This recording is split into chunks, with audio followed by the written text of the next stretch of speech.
All right, where Tim laid claim to the shortest title, I think I get the most unusual title here. And the How I Learned to Stop Worrying and Love Marketplace is an allusion to a film from the 1960s called Dr. Strangelove. So that had a similar subtitle, and I love it. So the image in the background is from the film also. So a little bit of background on me, I think, is useful before I get into my presentation. I first started using Marketplace in the fall of 2019. And my data that I'm going to be sharing with you is all on the Introduction to Marketing platform, and I've had very good experience with it. But to date, I've had 108 games completed, 356 student teams, and more than 1,200 teams. So a lot of experience with Marketplace. This is, I think, an interesting slide, and maybe useful for suggesting whether my advice is useful or not. So, what do we have here? Well, each of the bar represents one of 217 teams, and they are from 2 years ending August of 2022 that have completed Marketplace in my classes. And on the vertical axis is the percentile performance. So as most of you will be aware, at the end of the game, you get to see the percentile performance of each team, their performance compared to the Marketplace database for that game. I find that very useful, both for my own effectiveness in setting up the curriculum in the class and so forth, but then to look at how each team is performing. And so the scale goes from 0 to 100, and the 217 teams left to right go from the lowest performers to the highest. I've inserted the red arrow here to indicate where Marketplace's 50th percentile would be for their database. And then over in the center here is the median in my classes. So the median performance for teams in my class is in the 87th percentile.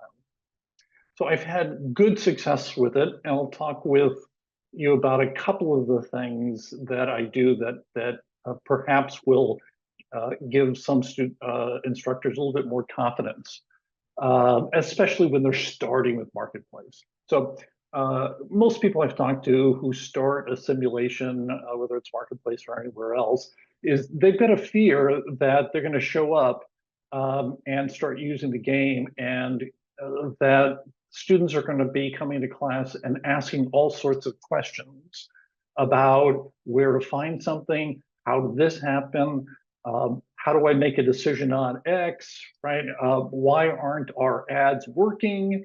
And so a lot of us feel this anxiety in the beginning that, oh my God, I'm not an expert in Marketplace. What's going to happen? And I even have had some conversations with people who just didn't feel comfortable starting with the simulation because of this. And with Marketplace, I've got a categorical response for you, which is fear not, fear not. Okay, there's no need to worry about student questions. There's no need to worry about student questions, all right? And you have to prepare a little bit, but you don't have to be an expert on the game, on the platform, and so forth. And I'll tell you how and why. The first step is to accept that everything students need to successfully complete the assignment can be found on the Marketplace platform. And let me be very clear, I mean everything.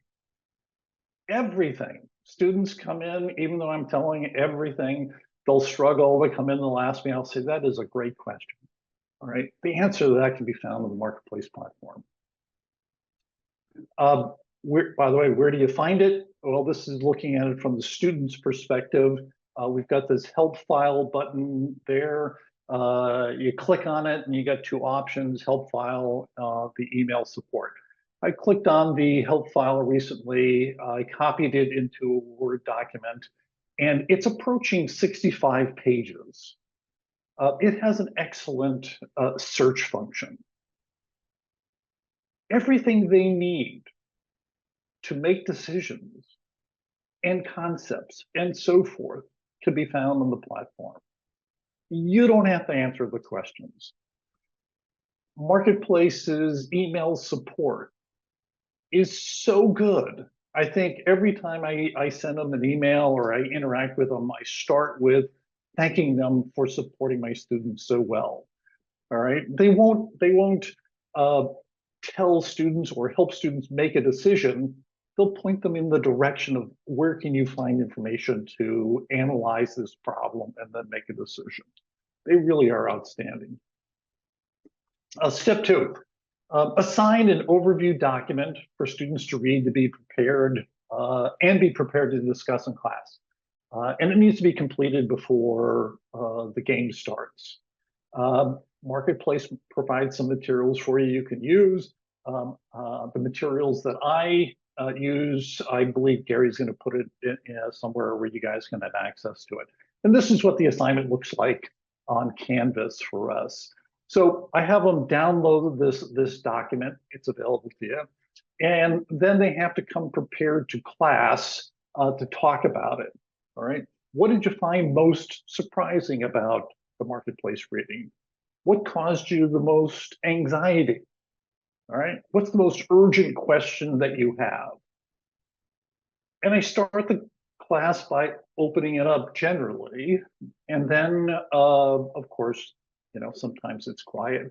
I'll go down, I'll start asking people individually, you know, Gary, what did you find most surprising? And they know this is not going to be a surprise. They know that they're going to engage in class discussion. Like Professor Jones, his presentation earlier, we use experiential learning or active learning at Northeastern where I teach. And I use a discussion-based class. So they know that they have to come prepared. But knowing that they're going to have to share some things from the reading, they get some anxiety, and then they come having read it more deeply than without having to discuss it. So this gives them an overview of what to expect. 3, let your students know that they are bright and have the skills to solve marketplace problems on their own and in collaboration with teammates. Okay, all your students are bright. My students are bright. It takes a little bit of problem solving. I set the expectations on our first day class. So this, I'm only highlighting one of the 4 high semester goals I have. But it's enhancing your problem solving skills and self-reliance. So my career, I'm not an academic. I like to think I'm a pracademic. And so I've hired lots and lots of people over my career. I want to hire problem solvers. And we give them a gift if we help them realize they have the ability to be problem solvers and not wait for somebody to solve the problem for them. So they know they're getting into problem solving. They know that's part of the objective of this assignment. Step 4, let students know that everything they need to complete the assignment, I mean, everything can be found on the platform, right? Number 2, oddly enough, I encourage them to ask questions. I don't want to train them not to ask questions. I want to train them to ask questions. And I always respond with, that's an excellent question. Or I like your thinking on that. That's an important question, whatever. So I'm encouraging the questioning, and I normally follow it with, I'm glad you asked it. Fortunately, that question can be addressed on the marketplace platform. All right, you got to get in there and kind of struggle with it and start finding the information, then discussing it with your team to discover the material, if you will. So again, I don't want you to think that I'm saying, don't talk to me about marketplace. Nope, we talk about it in every class over the 6 weeks. But they know they can discuss it with me and not be embarrassed. Step 5, explain that students must invest at least 60 minutes each week before their team meeting. I'm pausing there because I have to pause with my students also, because it's available in multiple areas as expectations, but a lot of times people don't hear that. All right, so it's before your team meeting. Before your team meeting. Repeat, repeat, repeat. Track and report progress. You can find student time investment in the grades and evaluation tab. All right, I'm teaching summer 2. We just started. It's 7 weeks long, and we're into the second week. I've already reported on a high level of how much time students are presenting, not their names, the class, the average, that sort of thing, and the fact that 20% of the students haven't invested 30 minutes per week yet. All right. So we just finished week 1. There hasn't been a lot of heavy lifting, but I want them to realize their engagement in this is critical. And you can't, and also freeloading, free riding is not acceptable. Plus, developing skills about preparing for a meeting in advance will be a gift to everybody who they ever meet with in the future. So it's a great skill to develop. Question comes up, Sean, what do I do? What do I do in those 60 minutes? And I tell them, we have to develop an understanding of the decisions that the team needs to make that week, learn related subject concepts, and perform analysis that will help your team improve decision making, and perform other activities that will help your team improve its functioning and effectiveness. I have a heavy emphasis on team effectiveness, and so there are a number of activities related to that aren't related to this conversation.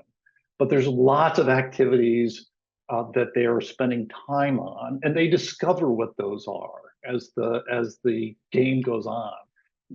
They discover an understanding about, how do I do analysis? How do I do benchmarking? How do I figure out why my ads aren't working as well? I just looked at the 207 teams for the 2 years. The average student spent about 81 minutes per week. The median was 73. And yes, it requires lots of cajoling. That's not to be surprised, right? I would say about 20% of the class is more like 35 minutes, something along that line. And I actually do penalize people if they are painfully low on preparation. Penalize it mean their team got an A in marketplace, but they only spent 7 minutes per week. That person doesn't get an A. Their grade went down to a C+. I tell them I will increase their grade back to their team grade if the peer evaluation shows that they were highly valued in team meetings. It's never happened. Step 6, make sure students begin by understanding what they will be measured on to determine their success. This was a learning for me. People would dive into the problem without trying to first understanding, how are we going to be measured, right? And so they have to come to class, and I'm going to cold call them. Everybody has to. I'm going to ask them, what's the most important measure of your team, your company's total performance? All right. What are the 3 elements that drive into that? All right. And at the end of the game, what's the smoothing process? And those are several important things that they need to understand. I don't get into it here, but on the three elements, the finance, the market performance, and marketing effectiveness, in the third week, I asked them, which one should you be looking at as the most fundamental, and work up from there. And so the marketing effectiveness is a good place to start. The finance performance is related to all those other decisions we're making before we get up to the measures of the financial performance. So this is the beginning of the third week. No, I'm sorry, this is the beginning of the second week in marketplace. This kind of sets people up for success. So those are my 6 steps. Accept that everything students need can be found in marketplace. Create an overview document for students to help them understand what they're going to be doing. My overview document is about 5 pages. And it has lots of things about what we're expecting of each other, what's expected in the game, that sort of thing. Let your students know they're bright and they have the skills to solve the problems on their own. Everything they need is on marketplace, the 60 minutes, and what they're measured on, and how to use that information. Fear not, no need to worry about student questions if you come prepared.